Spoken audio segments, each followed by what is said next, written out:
औज़ुबिल्लाहि मिनश्शैतानिर्रजीम बिस्मिल्लाहिर्रहमानिर्रहीम। जिनको कुछ करना नहीं होता उनको शिकायत करने का इख्तियार भी नहीं होता। मेरा नाम अब्दुल समद खालिक है और आप देख रहे हैं टीम पाकिस्तान। मेरी ज़िंदगी का बस अब एक मकसद है, कंप्लेंट्स नहीं, सॉल्यूशंस। और मैं चाहता हूं कि पाकिस्तान का हर शहरी इसी तरह सोचे, शिकायतें नहीं बल्कि उनका हल निकालने की कोशिश करे।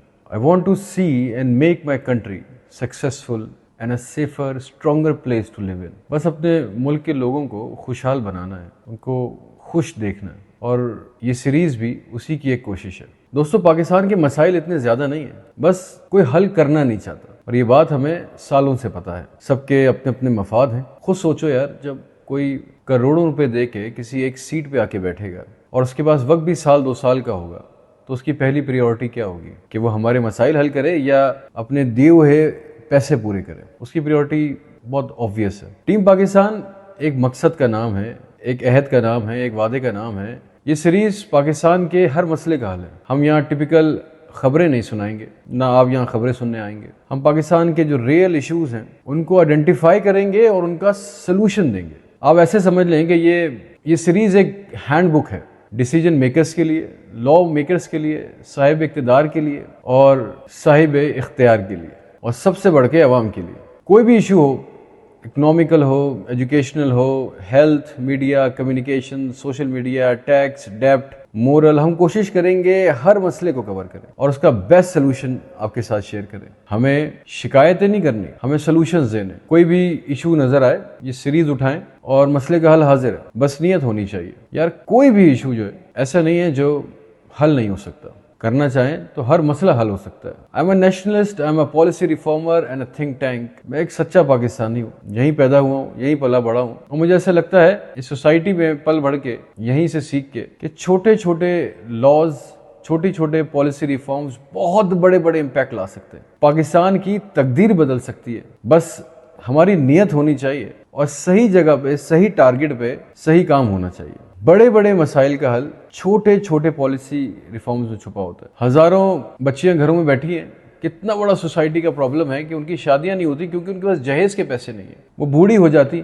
एक निकाह नामा में डिक्लेरेशन ऐड कर दें, कौन मना कर रहा है? किसने हाथ रोके हैं? कौन गला काटेगा? एक डिक्लेरेशन ऐड कर दें निकाह नामा में कि लिख दिया जाए कि मैं कसम खाता हूं कि मैंने लड़की से या उसके घर वालों से किसी किस्म के जहेज की कोई डिमांड नहीं की, उनसे कोई जहेज का सामान नहीं लिया। हमारे मुल्क के, मेरे मुल्क की हजारों बच्चियां जो इस वक्त घर में बैठी हैं, उनकी शादियां हो जाएंगी। बैन कर दें जहेज को, और जो ना करे फिर भी उसको सजा दें, पिनलाइज करें। सोसाइटी का इतना बड़ा मसला है, इतना बड़ा मसला हल हो जाएगा। किसका मफाद छुपा है इसमें? क्यों इस चीज को डिक्लेरेशन में, निकाहनामा में एक लाइन ऐड करने में किसको मौत आती है? एक छोटा सा लॉ, एक छोटी सी पॉलिसी रिफॉर्म पाकिस्तान के इतने बड़े सोशल इशू को खत्म कर देगा। यार, एक पॉलिसी रिफॉर्म कर दें, छोटी सी एक लॉ बना दें कि जितनी दफा एक प्रॉपर्टी बिकेगी वो ट्रैक होगी, जितनी दफा बिकेगी वो ट्रैक होगी, उसकी डिजिटलाइज ट्रैकिंग स्टार्ट कर दे। फिर मैं देखता हूँ 5 की प्रॉपर्टी 50 की कैसे होती। फिर मैं देखता हूँ काला धंधा कैसे, काला पैसा कैसे सफेद होता है। किसी का बाप नहीं कर सकेगा। आप प्रॉपर्टी की सेल परचेज को डिजिटाइज कर दें,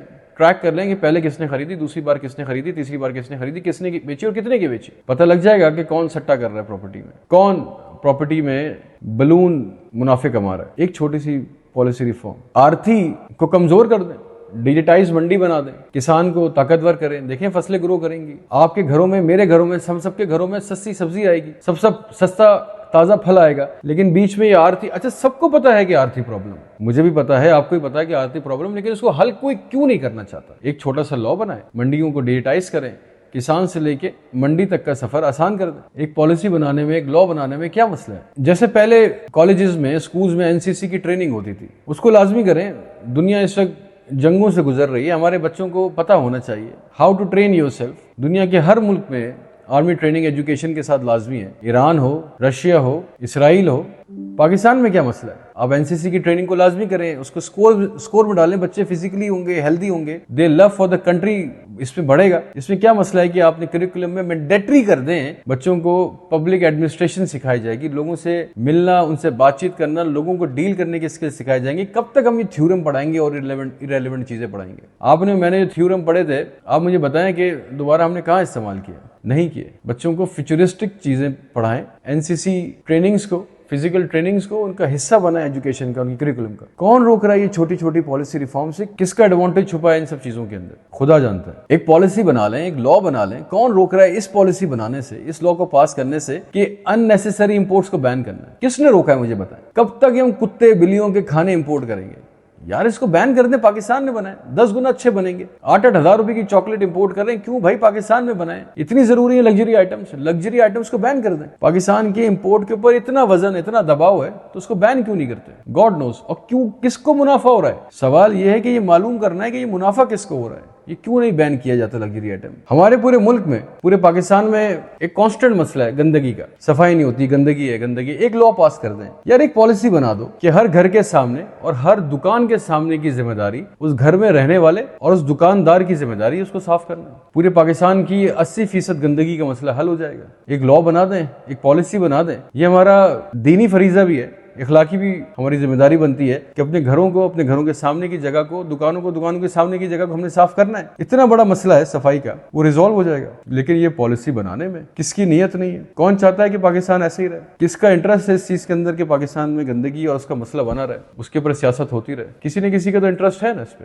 हम सालाना 400 से लेके 700 अरब रुपए IPPs पे उड़ा देते हैं, क्योंकि सिर्फ हम कैपेसिटी पेमेंट करते हैं। एक पॉलिसी बना लें, एक लॉ में रिफॉर्म कर लें कि भाईजान हम कैपेसिटी पेमेंट नहीं करेंगे, हम पे पर यूज पे पेमेंट करेंगे, जितना इस्तेमाल करेंगे उतनी पेमेंट करेंगे। रीनिगोशिएशंस कर लें। कौन रोक रहा है? किसने मना किया इस पॉलिसी रिफॉर्म करने से? थेफ्ट कंट्रोल करें, लाइन लॉसेस को कंट्रोल करें। 400 से लेके 700 अरब रुपए तक का सालाना फायदा है हमारे मुल्क को। लेकिन संजीदगी से इस चीज को पढ़ें, इस चीज के ऊपर काम करें, इस चीज के ऊपर मेहनत करें, अपनी प्रायोरिटीज को स्ट्रेट करें, अलाइन करें, ये मसला हल हो जाएगा। इतना बड़ा लाइन लॉस और थेफ्ट और IPPs की सिर्फ एक पेमेंट मॉडल जिसमें लिखा है कि कैपेसिटी पेमेंट हो रही है, कि वो बनाए जा रहे हैं, हम पेमेंट कर रहे हैं, इस्तेमाल नहीं कर रहे हैं IPPs से बिजली। हमने सिंपल उसके कॉन्ट्रेक्चुअल अलाइनमेंट उसको रीअलाइन करना है, रीनिगोशिएशंस करनी है कि भाई हम सिर्फ वो पेमेंट्स करेंगे जो हम इस्तेमाल करते हैं, बस मसले का हल हो जाएगा। किसने रोका? ये छोटी छोटी पॉलिसी रिफॉर्म्स इस मुल्क को, हम लोगों को, सबकी तकदीर बदल सकती है। और इस पूरी सीरीज में टीम पाकिस्तान में हम रोजाना हर एपिसोड में एक किसी इशू पे बात करेंगे, उसकी डिटेल प्रॉब्लम आइडेंटिफिकेशन, उसके जिम्मेदार लोग क्यों होता है और उसका हल क्या है, उसकी प्रॉपर रूल बुक देंगे, पूरी पॉलिसी देंगे और कोशिश करेंगे कि साहिब इख्तियार भी, साहिब इख्तियार भी और अवाम भी मिलकर सब उस पॉलिसी को इंप्लीमेंट कराए। पाकिस्तान और पाकिस्तानियों का जो पैसा जाया होता है वो बचे और लोगों को उसका फायदा हो।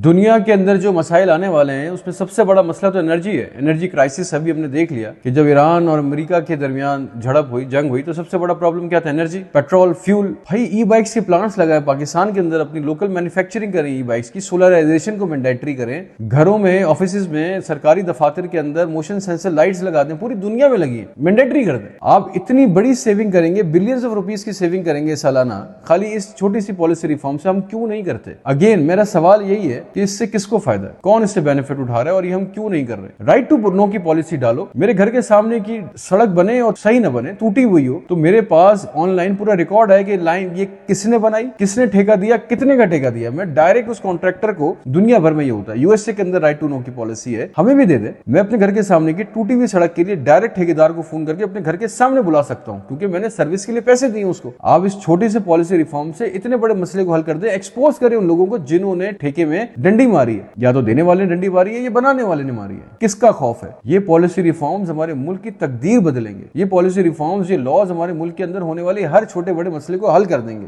ये हम क्यों नहीं बना रहे? यहाँ किसका डर है? रेमिटेंसेस। यार पाकिस्तान 40 बिलियन के रेमिटेंसेस वसूल करता है। हम तो एक्सपोर्ट कुछ कर ही नहीं रहे, जो आ रहा है हमारे पास रेमिटेंसेस के थ्रू आ रहा है। हमने कोई गेटवे बनाया? हमने उसको आसान सहल बनाने के लिए कुछ किया? नहीं किया। फ्रीलांसर्स पाकिस्तान में बैठते हैं, हमने उनकी पेमेंट्स के लिए कोई स्ट्रीम बनाई, कोई उनको गेटवे दिया? एक पॉलिसी बनाओ यार, एक पॉलिसी बना के, एक लॉ बना के उनको गेटवे दो। उन बच्चों को, उन फ्रीलांसर्स को एक प्रॉपर चेन दे जिसके थ्रू वो काम करें, तो उनको हक का पैसा उनको मिले, उनको हुंडी हवाले से पैसा न मंगवाना पड़े। फिर आप बोलते हैं ब्रेन ड्रेन क्यों होता है यहाँ से मुल्क से? अरे यार उनके पास इवन वर्क फ्रॉम होम के लिए कोई ऑप्शन नहीं है मौजूद। आपने उनको ऐसा इंटरनेट नहीं दिया कि वो घर से काम कर सके। रोज तो शार्क आ जाती है, रोजाना तार खा के चली जाती है। आप उनको अच्छा इंटरनेट प्रोवाइड करें, उनको एक फैसिलिटीज दें, इसके ऊपर पॉलिसी बनाएं। I will talk about this completely. इसके पूरे मैकेनिज्म पे हम बात करेंगे कि कैसे हम फ्रीलांसर्स को और पाकिस्तान में IT बिजनेस को कैसे हम ग्रो कर सकते हैं, और इस छोटी सी पॉलिसी से, छोटे से लॉ से कैसे पूरे मुल्क की तकदीर बदल सकती है अगले 5 सालों में। हम इसके ऊपर बहुत डिटेल में बात करेंगे। अभी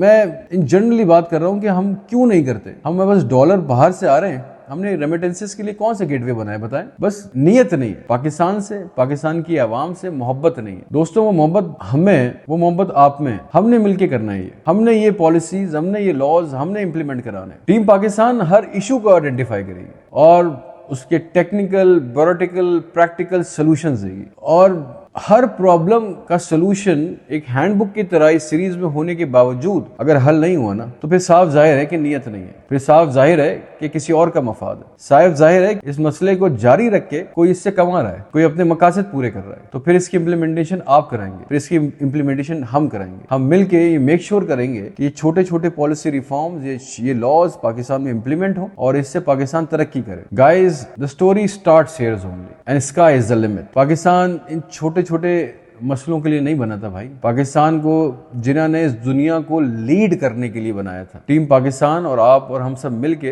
will take Pakistan where it actually belongs. We'll make it the real Pakistan. Connected रहिए, together we will correct these issues, these policies, these laws and make this country a great place to live again. No more brain drain. अपने लोग बाहर नहीं भेजने, वापस बुलाने, यहाँ लोगों को कारोबार देना है। खुश रहिए, आबाद रहिए। हम टीम पाकिस्तान की सीरीज में पहली एपिसोड में बहुत जल्द हाजिर होंगे। पहले एक किसी